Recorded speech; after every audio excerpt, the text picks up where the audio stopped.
आहा, कितना आनंद आ रहा है इस नए नए कूलर की ठंडी ठंडी हवा खाकर। ओहो हो। सचमुच जी, इस कूलर के चलते घर में कितनी ठंडक पैदा हो गई है।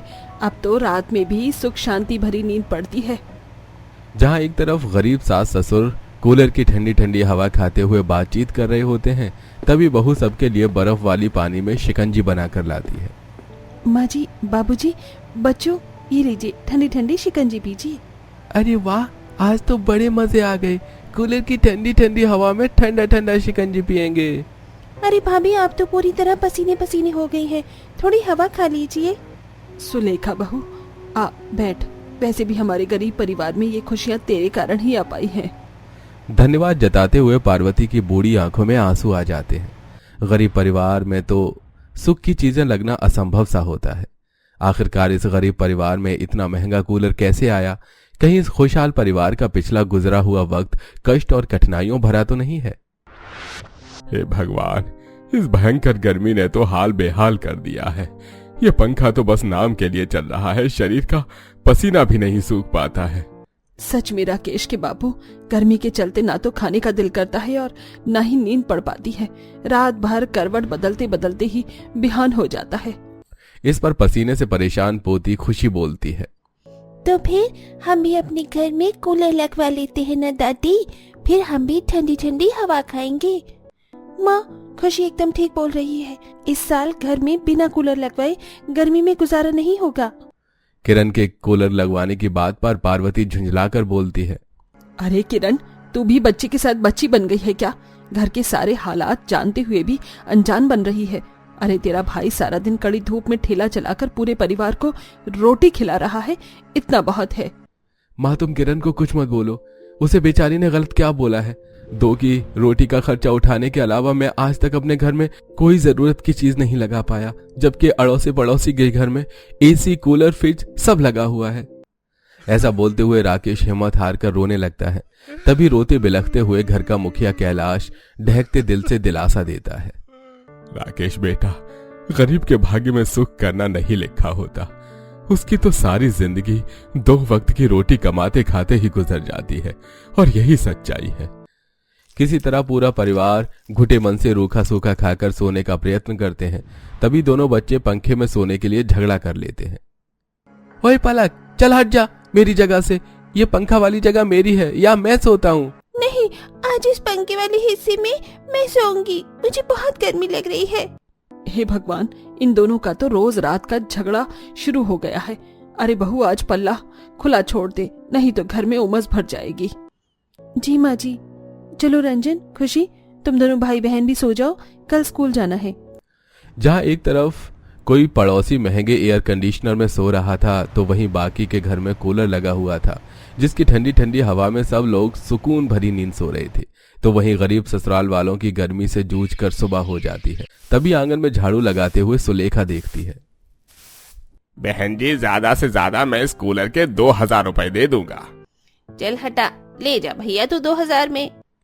कबाड़ी वाला सुषमा को 2000 रुपए देकर कूलर को ठेले पर रख के ले जाता है। तभी सुलेखा पूछती है, सुषमा आंटी, आपने तो ये कूलर 1-2 साल पहले लगाया था, फिर कबाड़ी वाले को क्यों बेच दिया? अरे इस कूलर की पंखुड़ियाँ ठीक से हवा नहीं फेंकती थी, इसलिए कल ही नया कूलर खरीद लाए हैं, इसीलिए ये बेच दिया। बेफिजूल का घर में जगह घेर रखा था। आंटी जी, अगर आप बता देती तो हम खरीद लेते ये कूलर। नई पंखुड़ी तो 100-150 में लग जाती। तुम गरीब लोगों की औकात पुरानी चीज खरीदने की है। अरे कूलर कौन से 1-2 लाख का आता है, 10-15 हजार में आ जाएगा, खरीद लो नया, इतनी भी हैसियत नहीं है। सुषमा उनकी गरीबी का खूब उपहास उड़ाती है। तभी अंदर से पार्वती निकल के आ जाती है। बहू चल घर के अंदर, बतेरे काम बाकी पड़े हैं। इसी तरह गर्मी के शिकंज के गरीब परिवार वाले एक पुराने पंखे में गुजारा कर रहे थे, मगर एक रात चलते चलते वो भी रुक जाता है। सब लोग गर्मी से लथपथ हो जाते हैं। माँ, मुझको बहुत तेज की गर्मी लग रही है, खुजली मच रही है, पंखा चला दो। बेटा, पंखा खराब हो गया। अजी एक बार देखो ना, पंखे में क्या खराबी हुई है। इतनी तगड़ी गर्मी में बच्चे सो नहीं पाएंगे। राकेश भैया, आप रुको, मैं देखता हूँ। अनुज पंखा चेक करने लग जाता है।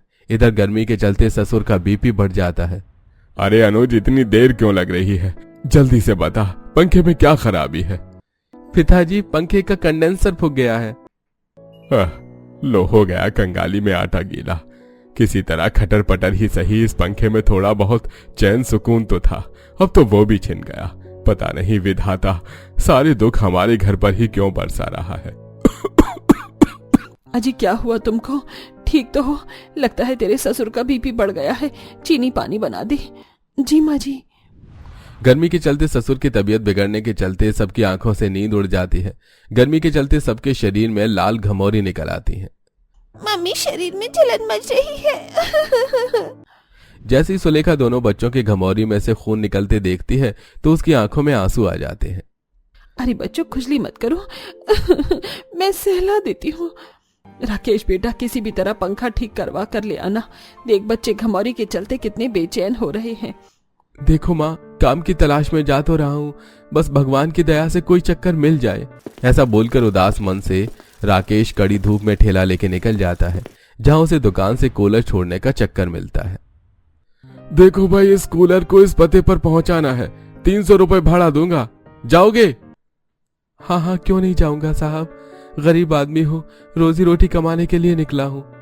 बेचारा राकेश चिलचिलाती धूप में कूलर की ठेली खींच कर ले जाता है। वहीं दोपहर छाते ही गर्मी के चलते छत तपने लगती है। अब तो यह गर्मी सहन नहीं हो रही है, जान निकल रही है।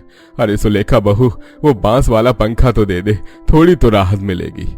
दुखी मन से ससुर सास हाथ पंखा डुलाने लगते हैं।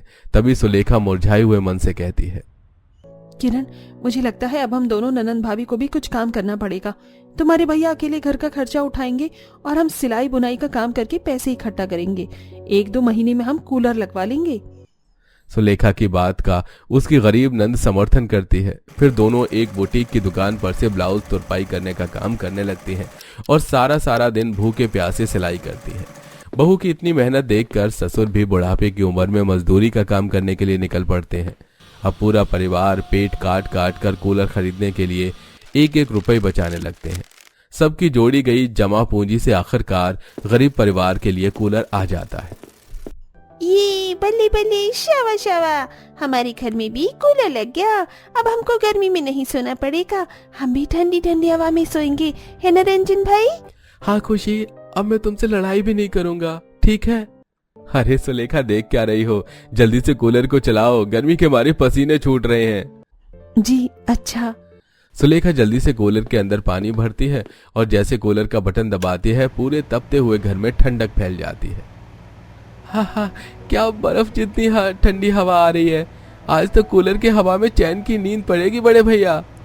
अनुज की बात पर सब लोग मुस्कुरा देते हैं, जिससे गरीब ससुराल वालों के चेहरे पर एक बड़ा संतोष छा जाता है और उस दिन गरीब परिवार वाले सुकून से मीठी नींद सो पाते हैं।